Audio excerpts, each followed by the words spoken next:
हम लोग सब जो बैठे हैं वो आज़ादी के आंदोलन में लड़ने वाले एक सैनिक के तौर पर यहाँ पे आए हो। और बाबा साहब कहते थे मेरी नरक से मुक्ति हो गई।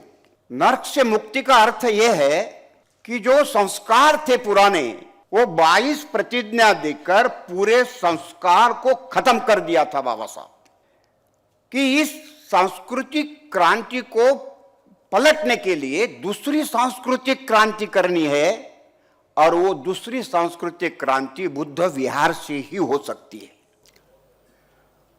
लोकशाही संपलेली आहे या देशातली आणि मनुचं राज्य आलेलं आहे हे वास्तव आपण आता स्वीकारा।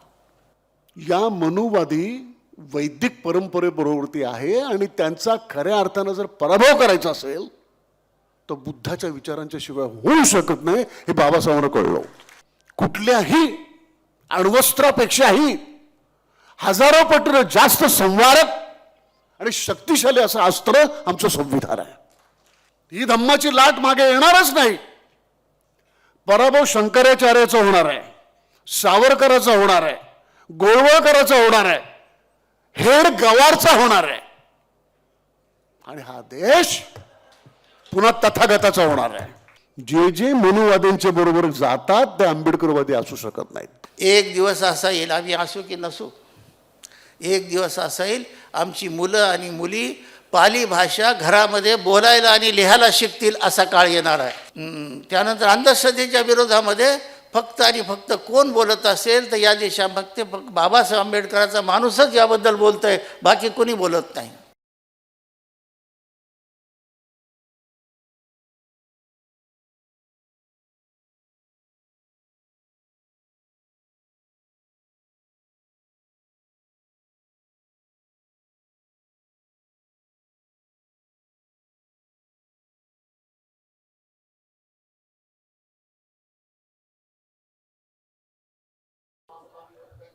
बुद्धं शरणं गच्छामि,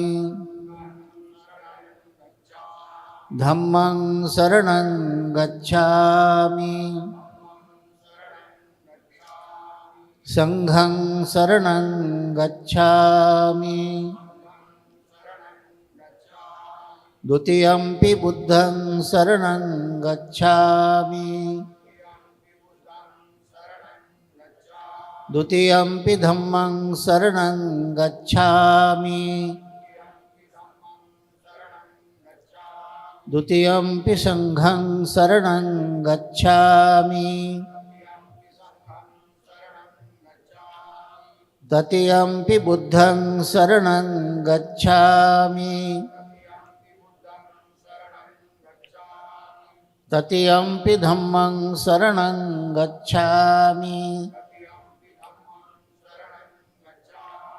तृतीयंपि संघं शरणं गच्छामि। शरणगमनं संपूर्णं पानातिपाता वेरमणि सिक्खापदं समादियामि।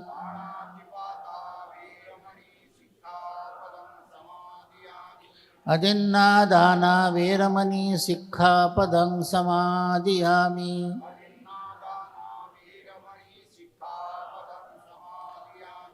कामेषु मिच्छाचारा वेरमणि सिक्खापदं समादियामि।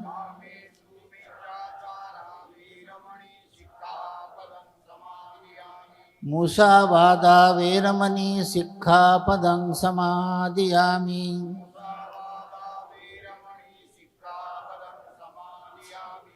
सुरामेरयमज्जपमादट्ठाना वेरमणि सिक्खापदं समादियामि।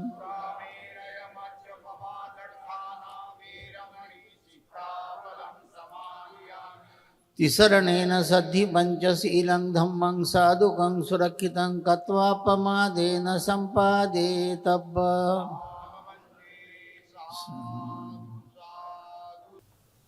बुद्धविहार समन्वय समिति द्वारा आयोजित बुद्ध विहारों का चौथा राष्ट्रीय अधिवेशन जो यहाँ संपन्न होने जा रहा है उसका उद्घाटन हुआ है ऐसे मैं जाहिर करता हूँ। उद्घाटन के मुख्य संयोजक महेंद्र बुद्धरत्न भरसागड़े उद्घाटन सत्र का प्रास्ताविक भाषण करेंगे, ऐसी उनको रिक्वेस्ट करता हूँ। बुद्ध विहार समन्वय अभियान उसको तेज करने के लिए 2014 साल में 27 साल का टाइम बाउंड प्रोग्राम निश्चित किया हुआ है। पहले टप्पे में नागपुर और विदर्भ संस्था का रचनात्मक कार्यक्रम था, वो 2020 तक पूरा हुआ।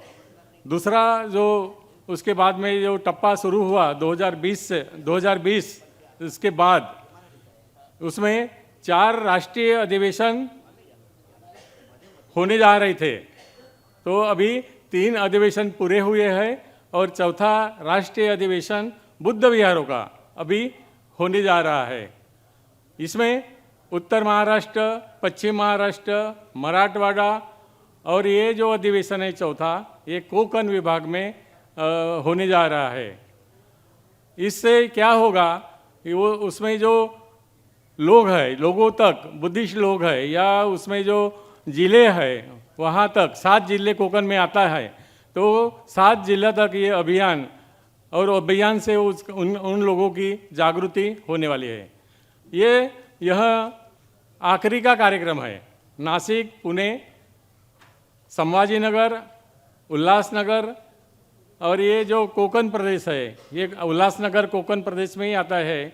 ये बुद्ध विहारों का चौथा राष्ट्रीय अधिवेशन है और ये अभी खूब शानदार तरीके से पूरा होने जा रहा है।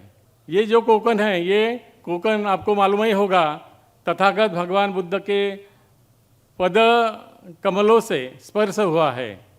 यहाँ लेनी है, शिल्पकला है, स्तूप है और भगवान बुद्ध का जो वारसा है वो वारसा जतन करने की जिम्मेदारी ये लोगों के ऊपर है। यह अधिवेशन में अखिल भारतीय भिक्षु संघ के वर्किंग प्रेसिडेंट कार्याध्यक्ष उपगुप्त महास्तवीर वंदे जी ये हम सबको उपदेश करने वाले हैं। यहाँ उनके उपदेश का ये लाभ देश भर के तमाम बुद्धिस्ट लोगों को होने वाला है और बुद्ध विहारों का समन्वय करने का जो तरीका है या कृति है उसमें दीप स्तंभ जैसा होने वाला है, टार जैसा होने वाला है। Republican Party of India Secular के राष्ट्रीय अध्यक्ष आदरणीय श्यामदादा गायकवाड़ अधिवेशन के उद्घाटक उन्होंने अभी किया है, आप लोगों ने देखा है। वो भी हम सबको यहाँ मार्गदर्शन करने वाले हैं। उनका मार्गदर्शन पूरा अम्बेडकरी समाज को और बौद्ध समाज को एक संग करने में लाभदायक होगा, ऐसा मुझे लगता है। यह अधिवेशन के मुख्य आयोजक अशोक भाऊ सरस्वती अधिवेशन की भूमिका यहाँ रखने वाले हैं। आप हम सब मिलकर एक साथ मिलकर हम पूरी करेंगे, ऐसा मैं यहाँ अपनी प्रस्ताविक में बाजू रखकर मैं आपसे विदा लेता हूँ। धन्यवाद। जय Bhim. Conference will be launched from 2023 at Nasik, the place of the caves of London. The caves are there, Buddha's caves is there. There is you know very well about Trirasmi lineage. Trirasmi caves is there. So now I requested to स्वागताध्यक्ष doctor Chandrakant Salve स्वागत पर भाषण करेंगे, ऐसा मैं उनकी request करता हूँ।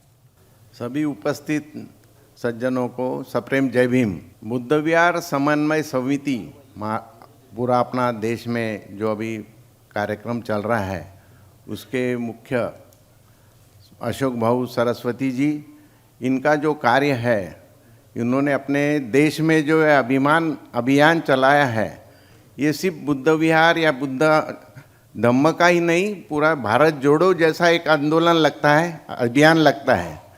तो इनका जो कार्य है ये बहुत महान है। और इस आयोजन बुद्ध विहार समन्वय समिति में आए हुए भारत भर देश से सब जो डिफरेंट स्टेट से जितने भी मान्यवर उपासक आए हैं उनका मैं हार्दिक स्वागत करता हूं। और ये कार्यक्रम के लिए एक बहुत अच्छी तरह से संपन्न होगा। इसके जो मेन मुख्य संयोजक है महेंद्र बुद्ध रत्न बारसागड़े साहब, उनका भी योगदान ये कार्यक्रम में बहुत है। उनका और दिगंबर हजारे जो इनके मेन उल्लासनगर में जो कार्यक्रम हो रहा है उसके जो मेन संयोजक हैं, उन्होंने इस कार्यक्रम यशस्वी होने के लिए बहुत प्रयास किया है। और अशोक भाऊ सरस्वती के मार्गदर्शन के नीचे और सब लोगों को अच्छी तरह से ये कार्यक्रम यशस्वी होगा ऐसा मैं शुभकामना करता हूँ। और आप सबका हार्दिक स्वागत करके आगे के कार्यक्रम के लिए शुभेच्छा देता हूँ। इसके बाद समिति के अध्यक्ष ऑनरेबल अशोक सरस्वती बौद्ध अधिवेशन की भूमिका रखेंगे।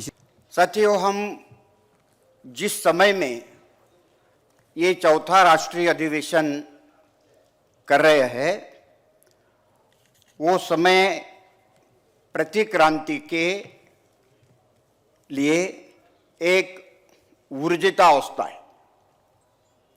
आज हम गुलामी के दरवाजे पर खड़े हैं और खास करके बाबा साहब ने धम्म क्रांति की और कहा था कि मुझे भारत बौद्धमय करना है। और उन्होंने ये भी कहा था कि मैंने भारत को बुद्धमय कर दिया। अशोका चक्र, नोटों पर अशोका का 3 शेर का चिन्ह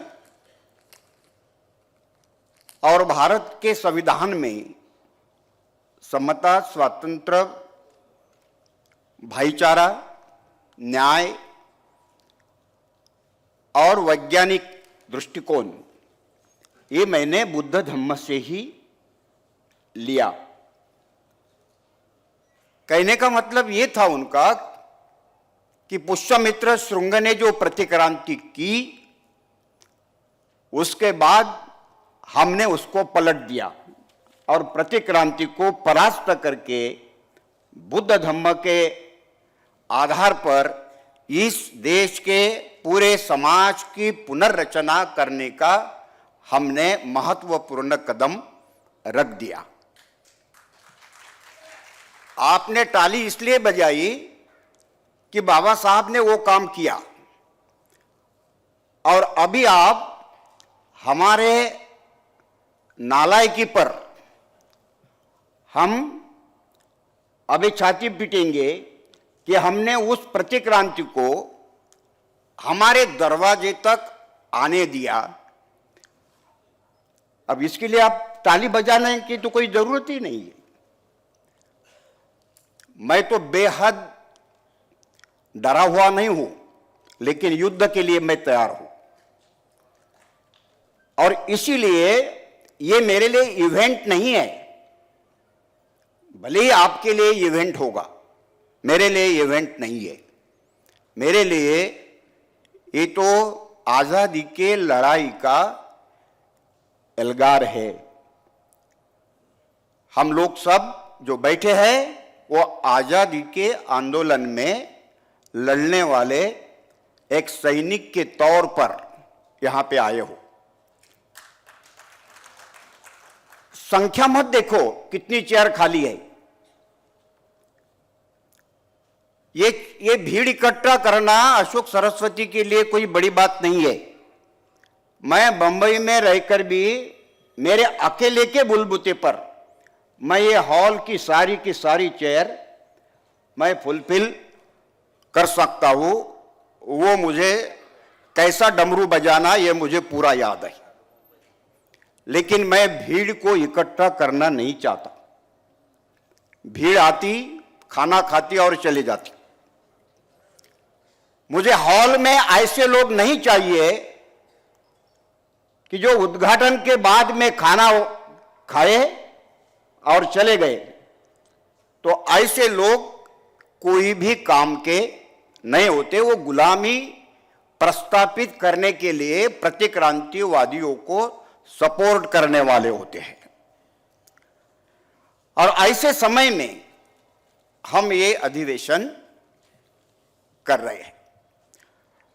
आपको ख्याल होगा कि प्रतिक्रांति कैसी आई,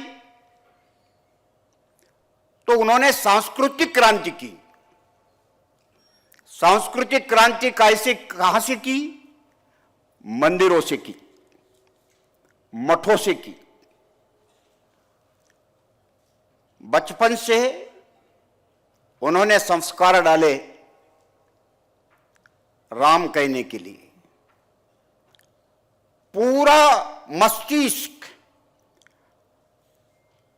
हमारा उन्होंने गुलाम कर दिया संस्कार के कारण। और बाबा साहब कहते थे, मेरी नरक से मुक्ति हो गई। नरक से मुक्ति का अर्थ यह है कि जो संस्कार थे पुराने, वो 22 प्रतिज्ञा देकर पूरे संस्कार को खत्म कर दिया था बाबा साहब।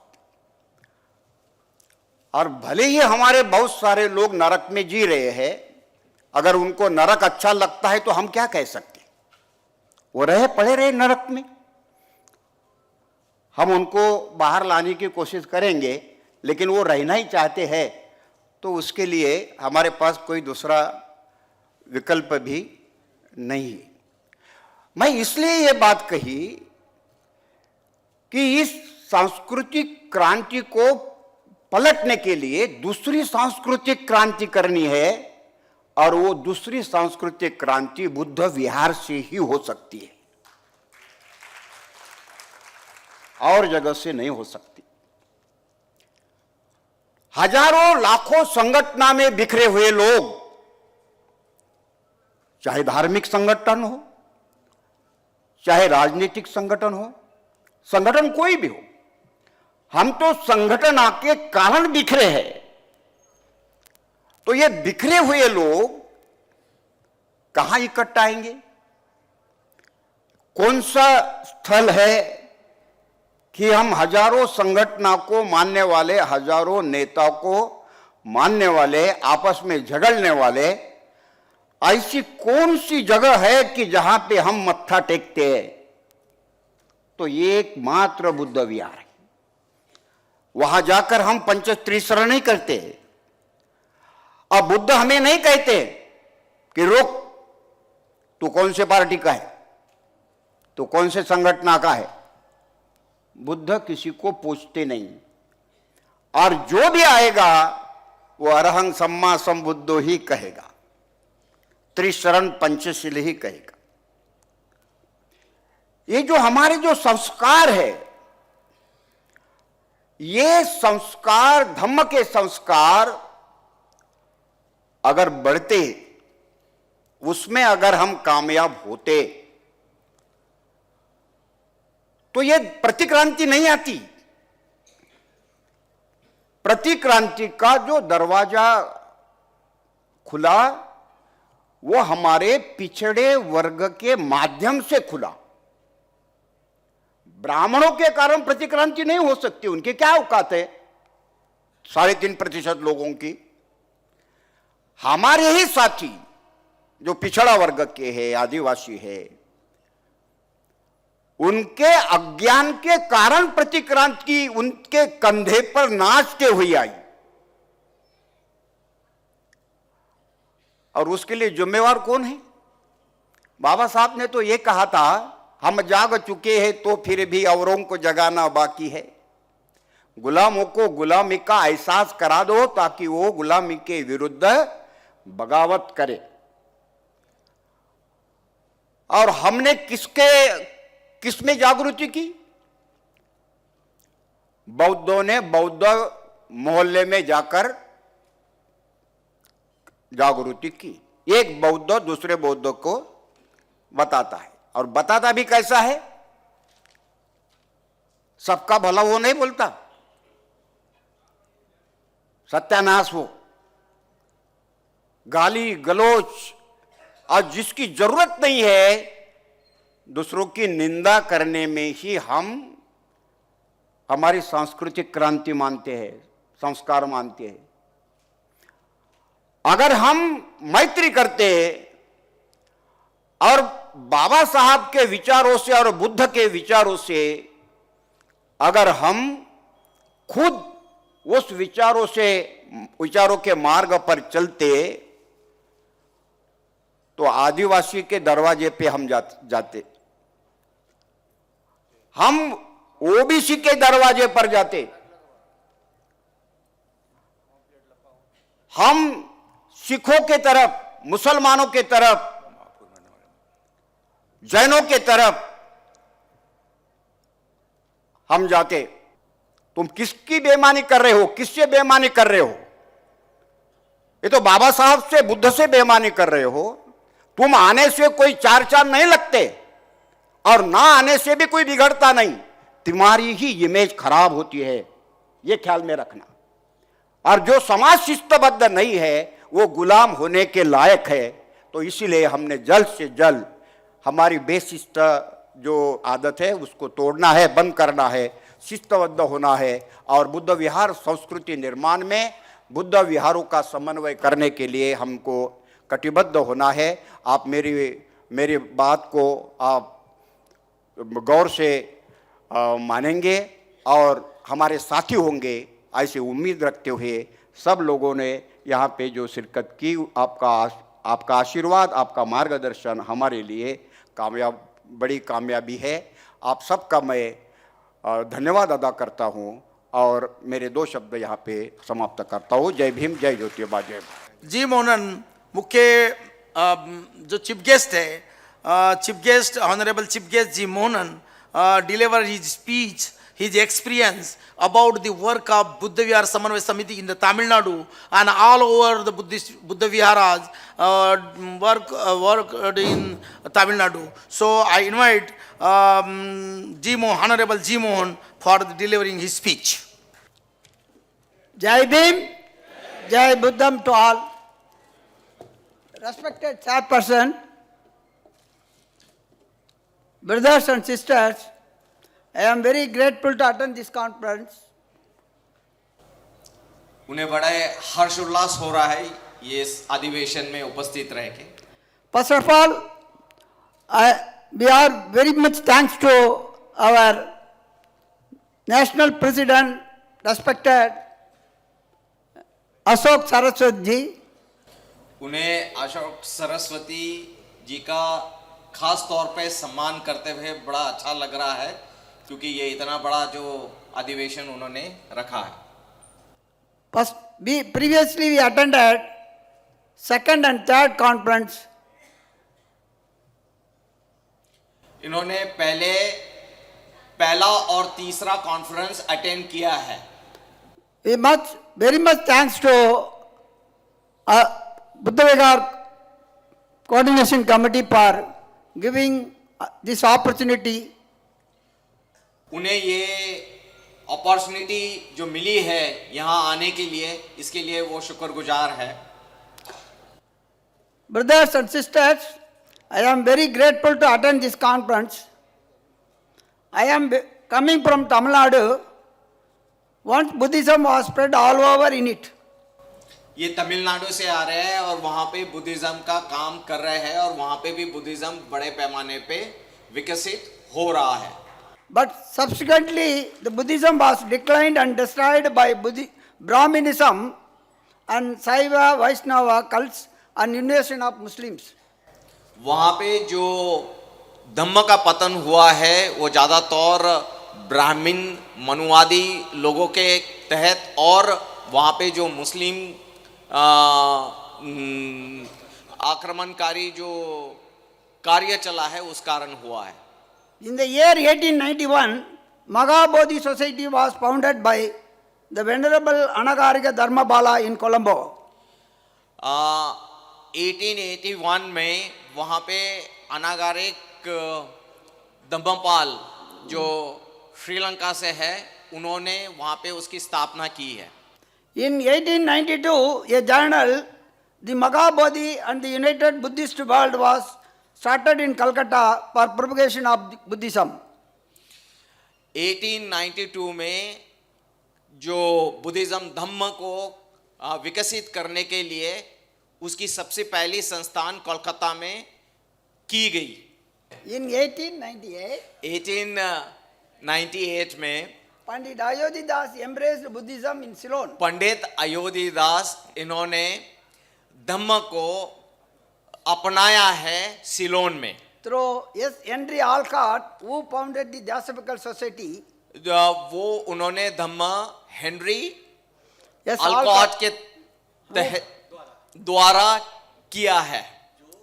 After that, Pandit Ayodhyadas, a reputed physician of Tamil Siddha tradition, after that Pandit Ayodhyadas, a reputed physician of Tamil Siddha tradition, a renowned scholar of Tamil language and literature, also well versed in Pali and Sanskrit, a genius who founded the Sakya Buddhist Society in Tamil Nadu for propagation of Buddhism.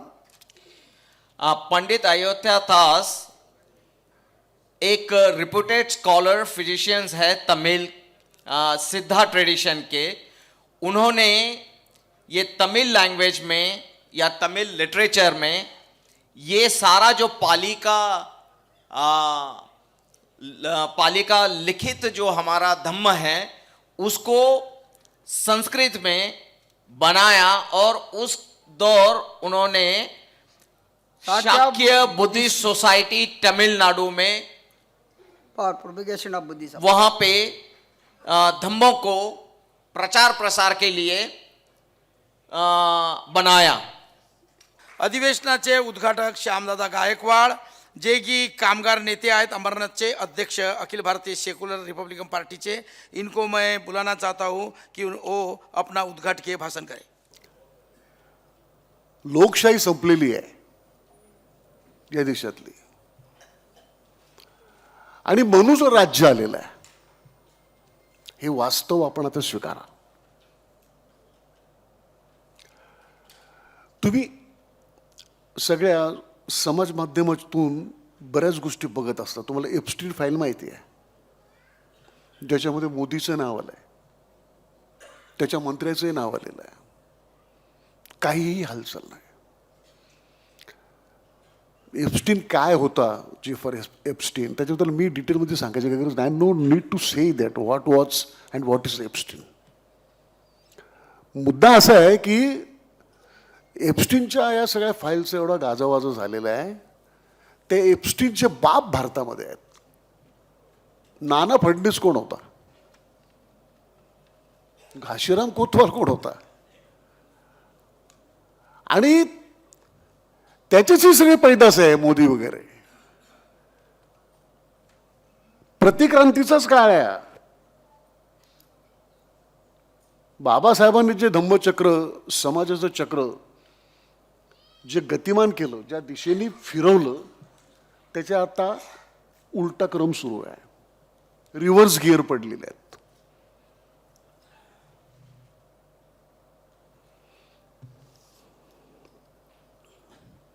मला आठवतं 2 जून 1956ला, त्यावेळेला बाबासाहेब प्रबुद्ध भारत म्हणजे मुकुंदराव आंबेडकर तो अंक काढायचे।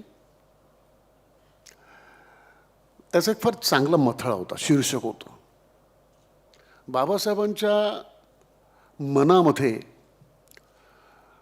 बौद्ध धम्म स्वीकारावा हे फार पूर्वीपासून होतं। म्हणजे 1933ला त्यांनी 35ला जरी मी हिंदू धर्मात जन्माला आलो पण हिंदू म्हणून मरणार नाही असं म्हणाले होते, परंतु त्यांनी 1933ला जे त्यांचं घर केलं हिंदू कॉलनीमध्ये, त्याचं नाव मात्र राजगृह ठेवलं होतं। त्यानंतर बघा सिद्धार्थ कॉलेज, त्याच्यानंतर मिलिंद कॉलेज, नागसेन वन आणि त्यानंतर धम्मदीक्षेचा कार्यक्रम. त्याच्यातली एक सुसंगती लक्षात ठेवा. बाबासाहेबांनी बौद्ध धम्माची दीक्षा घेत असताना एक फार मोठं काम केलं की त्यांनी पाली भाषेचा सखोल अभ्यास केला. नुसता अभ्यास नाही केला, पाली भाषेचं व्याकरण लिहिलं.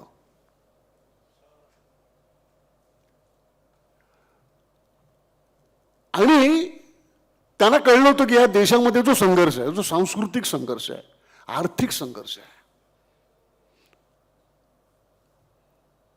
या मनुवादी वैदिक परंपरेबरोबरती आहे आणि त्यांचा खऱ्या अर्थानं जर पराभव करायचा असेल तर बुद्धाच्या विचारांच्या शिवाय होऊ शकत नाही, हे बाबासाहेबांना कळलं. म्हणून त्यांनी बौद्ध धम्माची दीक्षा घेतली. एक गुलाम म्हणजे RSSचा, मोदीचा, फडणवीसचा गुलाम जो आता सत्तेमध्ये आहे, कुठल्या पदावर आहे ते इमटेरियल आहे, पण तो असं बोलला होता की बाबासाहेबांना हिंदू धर्मामध्ये सुधारणा करायची होती, त्यांची बौद्ध धम्म स्वीकारायची काही इच्छा नव्हती, त्याने अनिच्छेने तो धम्म स्वीकारला. आता असं कोण बोललं तुम्हाला सगळं माहिती. मुद्दा कसा आहे, 2 जून 1956चा मी उल्लेख केला प्रबुद्ध भारतचा. त्याचं हेडिंग असं होतं, शीर्षक असं होतं की सावरकर नरक ओकले. आठवतं का? बाबासाहेब बौद्ध धम्माच्याकडे त्यांचा कल आहे हे सावरकरांना कळल्याबरोबर सावरकरांनी सांगितलं की हे धम्मचक्र हा ही बुद्ध धम्माची लाट भारतात येऊच शकत नाही. बौद्ध धम्म हा भारतात रुजूच शकत नाही. म्हणून बाबासाहेब म्हणाले की सावरकर नरक उगले. आता सगळे शंकराचार्य, बरेचसे जैन मुनी, बरेचसे धर्मांध बाबा हे सावरकरांचं नरक ओकण्याचं काम त्याच्या सातत्य ठेवत आहेत. काय चाललेलं आहे, तो एक अवलोकितेश्वर नावाचा शंकराचार्य, तो स्वयंघोषित शंकराचार्य आहे की कसं आहे आपल्याला माहिती नाही. तो काय म्हणाला माहिती, ते फार महत्वाचं आहे. तो म्हणाला की या देशातल्या लोकांना आपल्याला हिंदूंना हिंदू राष्ट्र उभं करावं लागेल, पण आपल्याला सर्वात मोठा धोका मुस्लिमांच्या पासून नाही, ख्रिश्चनांच्या पासून नाही, तर आंबेडकरवाद्यांच्या पासून आहे. बोलला की नाही तसं. दुसरा एक जैन मुनी तो असं म्हणतो की तुम्ही आंबेडकरवाद्यांना रोखा, पाहिजे तर या देशामध्ये यादवी झाली तरी चालेल, म्हणजे गृहयुद्ध झाली तरी चालतील, आंबेडकरवाद्यांच्यावरती हल्ले करा. त्यांना भीती आंबेडकरवाद्यांच्या पासून वाटते. आणि त्यांना आपण निक्षून सांगणार आहोत की बाबासाहेबांनी जे संविधान दिलेलं आहे ते आमच्या दृष्टीनं कुठल्याही अण्वस्त्रापेक्षाही हजारो पटीने जास्त संवारक आणि शक्तिशाली असं अस्त्र आमचं संविधान आहे. पराभव तुमचा होणार आहे. ही धम्माची लाट मागे येणारच नाही. पराभव शंकराचार्याचा होणार आहे, सावरकराचा होणार आहे, गोळवळकराचा होणार आहे, हेड गवारचा होणार आहे, आणि हा देश पुन्हा तथागताचा होणार आहे. आमच्यातली काही लोक, आता आमचा समाज असा का सरळ नसतो, त्याच्या आडवे तिडवे पण काय असतात ना. आता आमच्यात लोकांचं फार मस्त आहे. बौद्ध विहारामध्ये आम्ही जातो, अशोकजी त्रिसरळ पंचशील म्हणतो, धम्माप्रमाणे वागायचा प्रयत्न करतो, आणि भाजपमध्ये पदाधिकारी पण असतो. आम्ही कट्टर बौद्ध असतो, आंबेडकरवादी असतो, आणि राष्ट्रवादी काँग्रेसमध्ये पण असतो. बुद्धाचा विचार हा राजकीय विचार आहे, लक्षात ठेवा. जे जे मनुवाद्यांच्या बरोबर जातात ते आंबेडकरवादी असू शकत नाहीत. म्हणून आपली ही चळवळ जी आता बुद्धविहार कशी आहेत आम्हाला माहिती आहे. तुम्ही संगमरवरी बुद्धविहार केली मोठमोठी, चांगल्या ग्लेज टाईल्स बसवल्या, चकचकीत बुद्धविहार केली, सोन्याच्या बुद्धाच्या मूर्ती बसवल्या, आणि त्यासाठी जर तुम्ही RSSचा पैसा घेत असाल तर तुम्हाला बुद्ध कळलेला नाही. आपली बुद्धविहार पत्र्याची असली तरी चालतील, पण स्वतःच्या कष्टातून उभी राहिली पाहिजेत. आम्ही बघतो निवडणुकीमध्ये आम्हाला जरा बाबासाहेबांच्या नावाची लायब्ररी बुद्धविहारात सुरू करायची आहे. आमच्या बुद्धविहाराला टाईल्स लावायचे आहेत. जरा बुद्धविहाराचा अजून एक विकास करायचा आहे, भिक्खू निवास बांधायचा आहे. यावेळेला आमची मदत तुम्हाला, एवढी फक्त आम्हाला मदत करा. तुम्ही मगाशी म्हणाला ते बरोबर आहे. बुद्धविहार हे आंबेडकरी बौद्ध विचार प्रसाराचं केंद्र व्हायला पाहिजे, ते तसं आता दिसत नाहीये. इलेक्शनमध्ये सौदेबाजीचा अड्डा झालेले आहेत. ज्यांचा धम्मविचारांशी काडीचा संबंध नाही ते बुद्धविहाराच्या स्थावर संपत्तीचे मालक झालेले आहेत. याला छेद देण्याचं काम बुद्धविहार समन्वय समितीने केलं पाहिजे. आम्ही तुमच्या बरोबर आहोत. कारण तुम्ही शब्द फार नेमका टाकलेला आहे. बुद्धविहार समन्वय समिती, मग त्या समन्वयाचा अर्थ काय? ती समन्वयाची विचारधारा कोणती? ती विचारधारा फुले आंबेडकरी बुद्धाचाच विचार असू शकते. आमच्या बुद्धविहारामध्ये जात्यांध आणि धर्मांध शक्तीचे दलाल असता कामा नयेत. या दृष्टीने आपलं पुढचं काम केलं. फार कठीण काळ आहे. याच्यासाठी सांगतो की आता धम्माच्यावर चर्चा करत असताना, बुद्धविहारांच्या बाबतीत चर्चा करत असताना आताचे जळते प्रश्न त्याच्यावरती बोलायचं नाही, हा एक सामाजिक अपराध ठरेल. दिल्ली युनिव्हर्सिटी पेटलेली आहे. जवाहरलाल नेहरू JNU विद्यापीठ पेटलंय. सगळी तरुण मुलं रस्त्यावरती आलेली आहेत. लखनौ युनिव्हर्सिटी, पाटणा युनिव्हर्सिटी पेटलेली आहे. मुंबई विद्यापीठ थंड आहे. पुणे विद्यापीठ थंड आहे. नागपूर विद्यापीठ थंड आहे. स्वतःला प्रश्न विचारा, JNU का पेटलंय? हा जो युनिव्हर्सिटी ग्रँड कमिशनचे जे रेग्युलेशन्स आलेले आहेत, जिथं जिथं आमची मुलं IIT मध्ये, IIM मध्ये किंवा मेडिकल कॉलेजेस किंवा कुठेही उच्च शिक्षण घेण्यासाठी शैक्षणिक संस्थेमध्ये गेल्याच्या नंतर त्यांना जो जातीय अत्याचाराचा, डिस्क्रिमिनेशनचा जो त्रास होतो, त्या अपराधांच्या मध्ये, जाती अत्याचारांच्या अपराधांच्या मध्ये 108% वाढ झालेली आहे. मुलं आत्महत्या करतात. आपली परिस्थिती अशी आहे की ज्यांची लोकसंख्या 10% आहे, त्यांच्याकडे सत्तेची 90% मक्तेदारी आहे जागांवर. SC, ST, OBC या मुलांना ज्या शैक्षणिक संस्थांच्या मध्ये जो प्रचंड त्रास होतोय, त्यासाठी जे रेग्युलेशन निघालं, त्या रेग्युलेशनला सुप्रीम कोर्टानंच डायरेक्टिव्ह दिले. पायल तडवीचं आणि रोहित वेमुलाचं प्रकरण, रोहित वेमुलाची आई आणि पायल तडवीची आई सुप्रीम कोर्टात गेली. इंदिरा जयसिंग त्यांच्या वकील आहेत. आपल्या दिशा वाडकरच्या पारधी समाजातल्या वकील आहेत. निहार राठोड हे ओबीसी समाजातले वकील आहेत, त्या ते केस मांडतायत. इंदिरा जयसिंग म्हणाल्या, खूप मोठ्या वकील आहेत त्या. मी तर म्हणतो की भारतातल्या महिलांच्या मधल्या सर्वात मोठ्या वकील आहेत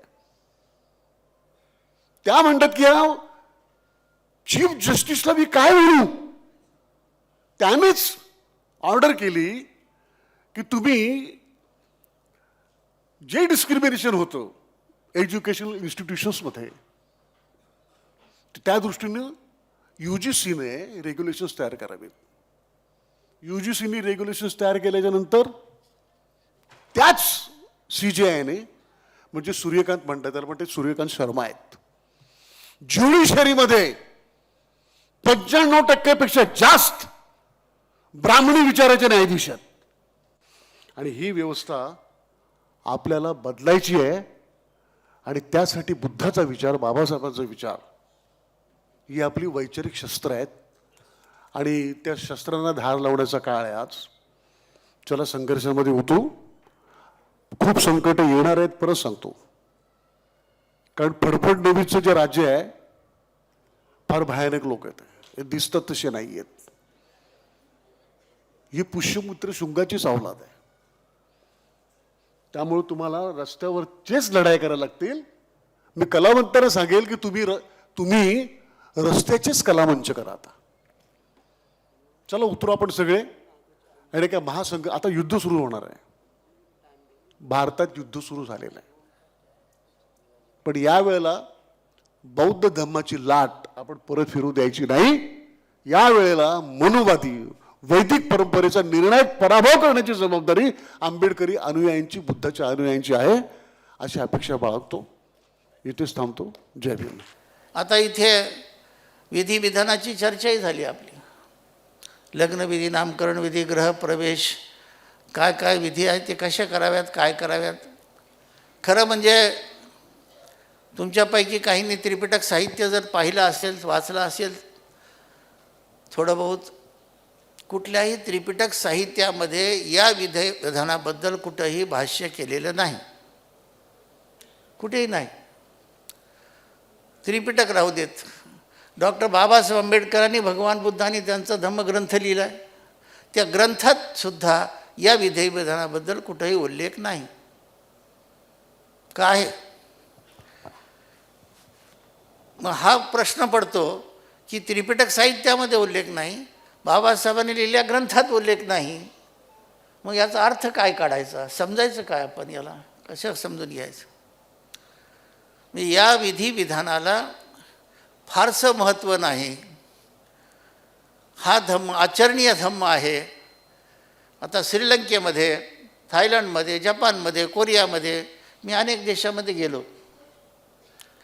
तिथे महिलांच्या गळ्यामध्ये मंगळसूत्र नाहीत, बांगड्या नाहीत, जोडवे नाहीत, कानामध्ये, गळ्यामध्ये कुठेही काही नाही.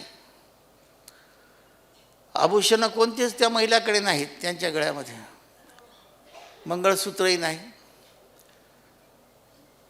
खरं म्हणजे मला मंगळसूत्राचा अर्थच कळाला नाही बऱ्याच दिवस.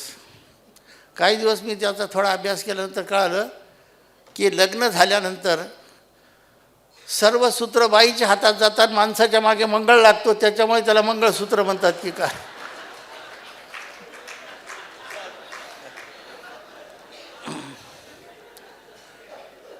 ते सुद्धा त्या देशामध्ये नाही.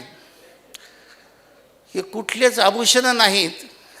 पण एक गोष्ट आहे की त्या महिला 5 शिलाचं नीट पालन करतात, हाच त्यांचा दागिना आहे. आमच्याकडे आम्ही याला महत्त्व दिलेलं आहे. आता यांनी सांगितलं, त्यांनी सांगितलं की ही सगळी वैदिक संस्कृती आणि ब्राह्मण संस्कृतीचा आमच्यावर पगडा असल्यामुळे आमच्याकडे ती आज आहे. वरवर आम्ही जरी बौद्ध दिसत असलो, बौद्ध असलो, तरी आतमधून आणखी होण्याची गरज आहे. आतमध्ये नाही आहे बरं का, आतमधलं बोलायचं. मध्ये आमच्यामध्ये आणखी बुद्ध, धम्म आणि संघ आणि 22 प्रतिनिधी आतमध्ये आलेल्या नाहीत. मध्ये आतमधून जेव्हा येतील आणि येईल, आम्ही आशावादी आहोत, येईल. आज जरी नसेल परिवर्तन हे ओघाओघाने हळूहळू समाज परिवर्तन होणं हे साधी गोष्ट नाही आहे. मानसिक परिवर्तन होणं हे काही साधी गोष्ट नाही आहे. 700 वर्ष इथे मुस्लिम साम्राज्य होतं, इथल्याच लोकांनी सहन केलं. आज जे स्वतःला मोठे म्हणतात त्यांनी सहन केलं. 150 वर्ष इंग्रजांना सहन केलं. आम्ही तर 70 वर्ष झाले तर आता धम्मा घेतला आहे. आम्हालाही हळूहळू आता परिवर्तनाच्या दिशेनं चाललेलं आहे. बदल बुद्धाने सांगितलं की परिवर्तनशील आहे, बदलणार आहे सगळं, हे राहणार नाही. मी तर एक असं म्हणेल, आता पाली भाषेचा विषय झाला की बिहारामध्ये एक दिवस असा येईल, आम्ही असू की नसू, एक दिवस असा येईल आमची मुलं आणि मुली पाली भाषा घरामध्ये बोलायला आणि लिहायला शिकतील असा काळ येणार आहे. आता हे मागं जाणार नाही, आता हे पुढं जाणार आहे हळूहळू. असं हे जे समन्वय आहे, अशा प्रक्रियेमधून ही गोष्ट आता पुढे जाणार आहे, मागं येणार नाही, हळूहळू का होईना. म्हणजे परिवर्तन जे आणि परिवर्तनाची भाषा, बदलण्याची भाषा, क्रांतीची भाषा आणि विद्रोहाची भाषा, सत्याची भाषा, त्यानंतर अंधश्रद्धेच्या विरोधामध्ये फक्त आणि फक्त कोण बोलत असेल तर या देशामध्ये फक्त बाबासाहेब आंबेडकरांचा माणूसच याबद्दल बोलत आहे, बाकी कोणी बोलत नाही. बाबासाहेब आंबेडकरांचा माणूसच यामध्ये मंडाळी करते. हे बोलणं म्हणजे हे परिवर्तनाची नादी हळूहळू होईल ते. तेव्हा हे विधिविधानं जेवढे आहेत याला काही फारसं काय, मी बाहेर देशामध्ये पाहिलं, याला काही फारसं महत्त्व नाही आहे. आणि माणसांनी खरं म्हणजे आतल्या परिवर्तनाचं बोलत असताना असेवनाच बालानंग पंडितानंच सेवना पूजाच पूजनीयानंग एतंग मंगलमूत. महामंगल सूत्रामध्ये एक गाथा आलेली आहे. एकच विधान त्यातलं आपण बोलूया, पूजाच पूजनीयानंग एतंग मंगलम. जे पूजेला पात्र आहे त्याची पूजा करावी, जे सत्काराला पात्र आहे त्यांचा सत्कार करावा, जे दान देण्याला पात्र आहे त्यांना दान द्यावं, जे सन्मान करायला पात्र आहेत त्यांना सन्मान करावा, आदराला पात्र आहे त्यांचा आदर तिथे जरूर करावं. पण जे पात्र नाहीत अशाचाही आपल्या देशामध्ये पूजा होते, सन्मान होतो, हे वाईट आहे. ही अंधश्रद्धा आहे. कारण बुद्ध धम्माचा मूळ उद्देश दुःखातून मुक्त व्हायचं आहे ना, आणि दुःखातून मुक्त व्हायचं असेल तर तुम्हाला अंधश्रद्धा सोडावी लागेल की नाही. कारण अंधश्रद्धा ही दुःखाकडे नेते. सत्य काय, असत्य काय, ज्ञान काय, अज्ञान काय, योग्य काय, अयोग्य काय, मिथ्या काय, सम्यक काय, यामधला भेद कळण्याची प्रज्ञा आपल्यामध्ये विकसित होत नाही तोपर्यंत हे कळणार नाही. यातला भेद कळायला पाहिजे ना. आता बघा, गाईची पूजा होते की नाही आपल्या देशात. फक्त गाईचीच होत नाही, गाईच्या मूत्राची होते, गाईच्या शेणाची होते की नाही. बघा, गाईचं शेण, गाईचं मूत्र खाऊन लोक जर पवित्र होत असतील, मी हे म्हणणार नाही की तुम्ही मांस खा असं म्हणणार नाही मी, पण आमच्या बापदाद्यांनी अख्खी गाय खाल्ली, ते किती पवित्र असले पाहिजेत. त्याला कोणी पवित्र म्हटलं काय? गाईचं मूत्र आणि शेण खाणाऱ्यापेक्षा ते जास्त पवित्र आहेत ना. मी ते खा म्हणणार नाही. आता आम्ही सोडलं ते हळूहळू. सगळं परिवर्तन आहे ना, परिवर्तनाच्या दिशेनं चाललेलं आहे. तेव्हा त्याची पूजा होते. सापाची पूजा करतात नागपंचमीला, बैलाची पूजा करतात. आता बैलाची पूजा केल्यावर त्याला संवेदना आहेत काय? सेन्सिटिव्ह आहे का बैल? त्याला प्रज्ञा आहे काय? त्याला कळते का माझी पूजा होऊ लागली? नाही ना. मुंग्याची, कुत्र्याची पूजा होते खंडोबा म्हणून. कशाची पूजा करतील लोक या देशामध्ये? काही नियम नाही. म्हणून ह्या सर्व पूजा व्यर्थ आहेत. बुद्धाने एकच विधानात सांगितलं, पूजाच पूजनीयानं घेतं. मंगल उत्तम कशामध्ये आहे? मंगल काय आहे? पूजा कशाची करावी? लोक झाडाची पूजा करतात. अहो, बसमध्ये, रेल्वेमध्ये मी जाताना आम्ही कधी कधी पाहतो, नदी आली तर बाहेर 1 रुपया टाकतात नदीमध्ये. तुम्ही टाकत नसाल, तुम्ही सुधारलेत, तुमच्याकडे करीत नसाल. तिथे पूजा हे टाकतात.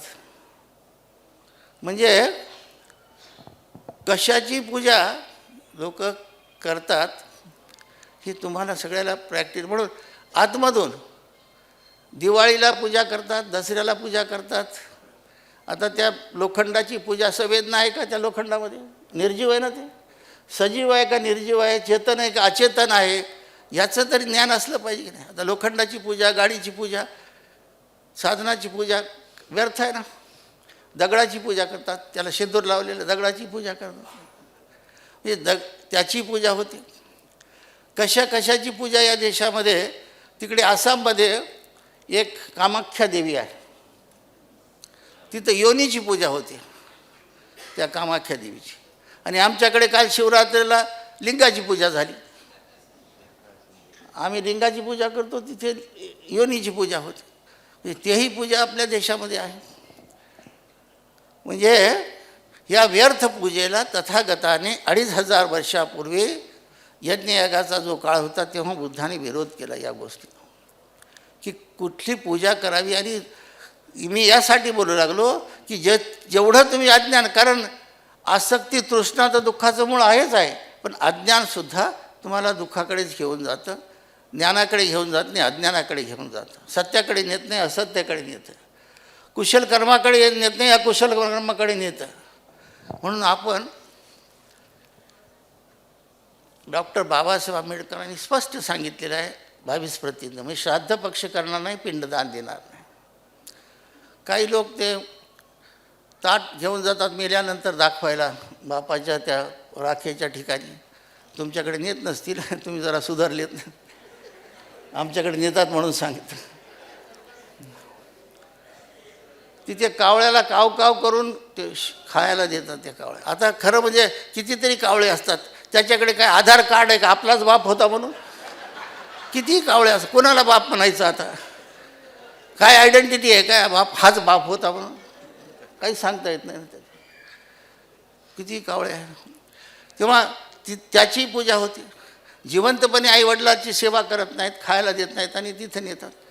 त्याच्यामध्ये त्या ताटामध्ये पुरी भाजी, त्याच्यात काय असेल तेवढं नेतात. काही ठिकाणी दारूही नेतात, मटणही नेतात. का? त्याच्या आत्म्याला संतुष्टी मिळावी, हाच ना. म्हणजे त्याचा आत्मा जो भटकू लागला आहे तो इकडे येऊ नये, तिकडेच राहावा. त्या आत्म्यानं इकडं परत येऊ नये घरी. काय पाहिजे त्याच्या मड्यावर घाला, द्या, पण त्याचं येऊ नये आत्मा आपल्या घरी. तिथेही पूजा होती बघा. आणि बऱ्याच ठिकाणी मी पाहिलं कपाळाला मेलेल्या त्या 1 रुपया लावतात. तुमच्याकडे लावत नसतील, तुम्ही जरा सुधारलेत ना. आमच्याकडे लावतात. 500 रुपयाची नोट लावत नाहीत, फार लबाड माणसं. त्याच्या तोंडात सोनं टाकतात, थोडंसं टाकतात का? त्याने कमवलेलं सर्व सोनं टाकत नाहीत, थोडंसं टाकतात. फार लबाडी, म्हणजे मेल्यावरही त्याच्यासोबत लबाडी. त्याची पूजा होते मड्याची. व्यर्थ आहे. काही त्याचे कपडे वगैरे असतील विटाळलेले ते जाळून टाकतात, पण त्याची गाडी असली एखादी ती जाळून टाकत नाहीत. फार लबाड माणसं. त्याचा बंगला आहे, त्या बंगल्यात राहत होतात, ते बंगलाही जाळला पाहिजे. बंगला जाळीत नाहीत, गाडी जाळीत नाहीत. भारीचे कोट असले ते जाळीत नाही. सेल्फीची गादी वगैरे चांगली असेल ती जाळीत नाहीत. म्हणजे त्याची फसवणूक. आणि तिथे गेल्यावर आम्हाला म्हणतात म्हणजे जरा पाणी पाजू द्या. आता मेल्यावर त्याच्या संवेदनांनी जेव्हा पाणी पाजायचं तेव्हा नाही पाहिजे, तिथं पाणी पाजू द्या आमचं. तुमच्याकडे पाजत नसतील.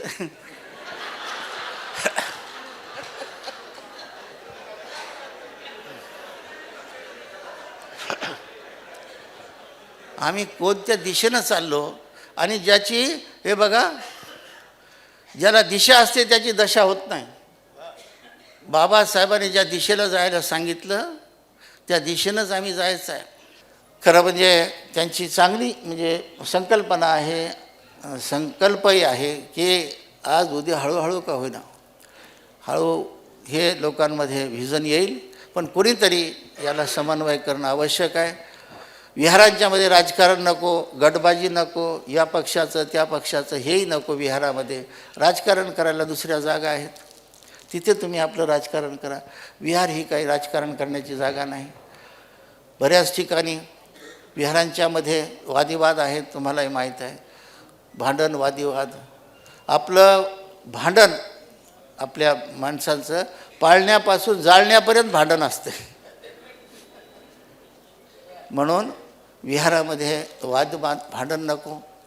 जे आहे ते तिथे आपलं पावित्र्य जपा. भांडण करायची जागा दुसरी आहे, चर्चा करण्याची, वायफळ चर्चा करण्याची जागा दुसरी आहे, तिथे करू नये. आज या उल्हासनगरच्या परिसरामध्ये आपल्या या समन्वय समितीने छानपैकी कार्यक्रमाचं आयोजन केलं आहे. आणि बऱ्याच वेळपासून आता तुम्हाला भुकाही लागल्या असतील, जेवणही करायचं असेल. जिगच्छा परमरोगा संखरा परम. भूक हा सगळ्यात रोग मोठा आहे आणि त्याला औषध भाकर खाणं एकच औषध आहे. तेव्हा जेवण करणं हे आवश्यक आहे. आपण एवढा वेळ शांत मनाने ऐकून घेतलात. मला सन्मानपूर्वक या कार्यक्रमासाठी अशोकजींनी निमंत्रण केलं. त्यांना समन्वय समितीला उपस्थितांना परत एकदा धन्यवाद.